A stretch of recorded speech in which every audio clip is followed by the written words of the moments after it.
Sayın Ziya Selçuk salonumuzu teşrif etmişlerdir. Hoş geldiniz Ziya Öğretmenim.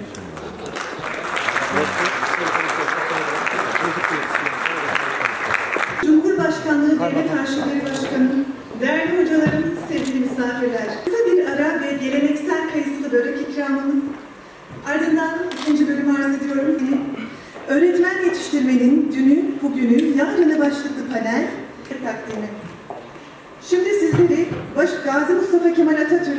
Ülkemizin en kadim eğitim kurumlarından birindeyiz. Benim de mensubu olmaktan şeref duyduğum bir kurumdayız. Ve bugün mesleğimizin özel bir gününde meslektaşlarımızla beraber Öğretmenler Günü'nü kutluyoruz. Gazi Eğitim Fakültesi'nin bünyesinde çok uzun yıllar hizmet vermiş olmaktan her zaman onur duydum ve bunu birçok ortamda da paylaşma fırsatı buldum.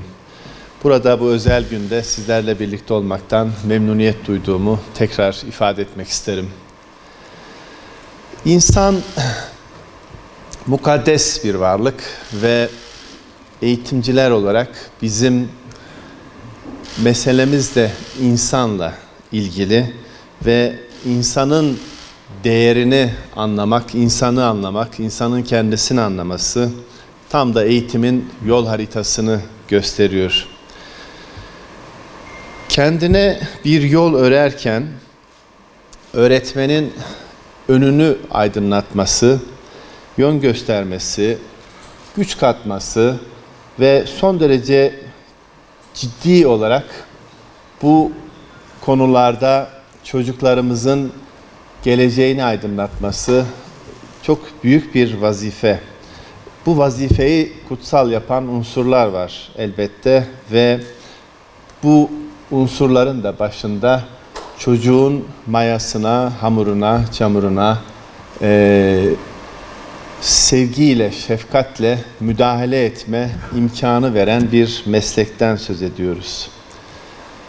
Bu meslek çocukları yetiştiren, öğretmenleri yetiştiren öğretmenler olarak burada bizlere ayrı bir vazifeyi de sunuyor.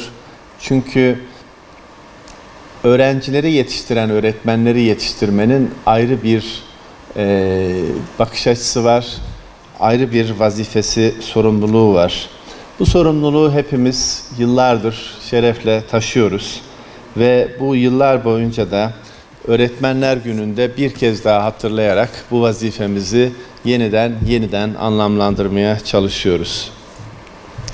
Hepimizin bu duygular içerisinde olduğu böyle bir günde öğretmenliği daha da geliştirmek, öğretmenliğin itibarını yükseltmek, öğretmenlerimizle beraber kol kola, omuz omuza bu ülkenin geleceğini aydınlatmak elbette vazifemiz ve bu vazifemizi aslında 200 senedir öğretmenliğin yeniden inşası noktasında bu ülkenin tarihinde, coğrafyasında görüyoruz.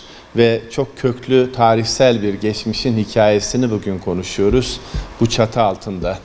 Bugün biz Milli Eğitim Bakanlığı olarak eğitim fakülteleriyle işbirliği yapmanın ve bu işbirliğiyle beraber akademik birikimle uygulamanın ilişkilendirilmesinin öneminin farkındayız. Ve Milli Eğitim Bakanlığı olarak eğitimin kalitesine hizmet eden her türlü faaliyeti desteklemekte kararlıyız.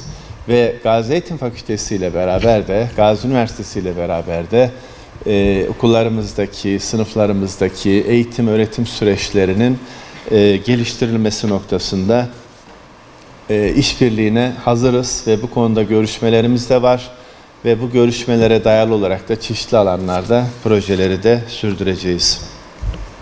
Çok değerli bilim insanları, çok değerli meslektaşlarım, malumunuz eğitim bir mutabakat işi, yani milletin ortak paydasına hizmet etme işi ve bu bir ülke ödevi, bir millet ödevi. Dolayısıyla hepimizin ayırmadan, kayırmadan bu ülkenin evlatlarına hizmet edeceği bir iş.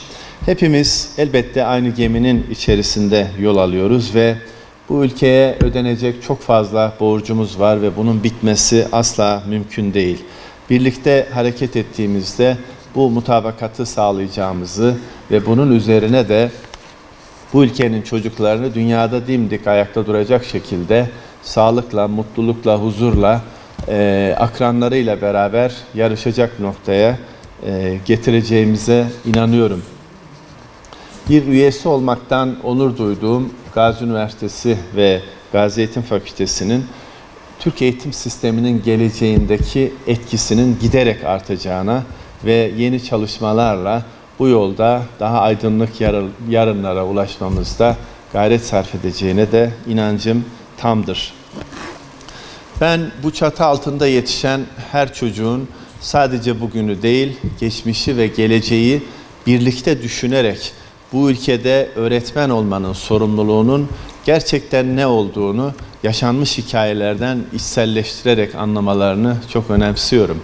Ve bu çatı sadece akademik bilgileri ya da teorik bir çerçeveyi değil, aynı zamanda bir ruhu yansıtan, aynı zamanda da buranın hikayesinin içerisinde geleceğin hikayesini yazmanın da yattığını fark eden bir atmosferden söz ediyoruz.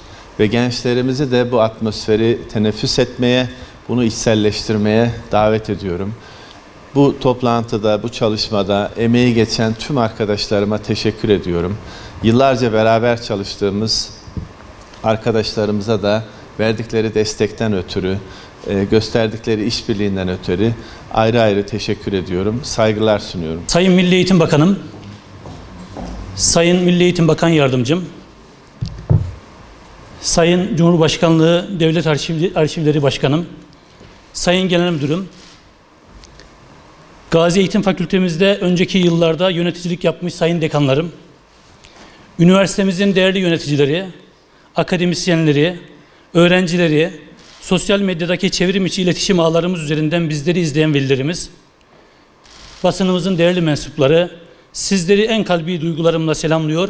94 yıllık bu çatı altında 24 Kasım Öğretmenler Günü vesilesiyle düzenlediğimiz öğretmen yetiştirmenin dünü, bugünü, yarını paneline hoş geldiniz, şeref verdiniz diyorum.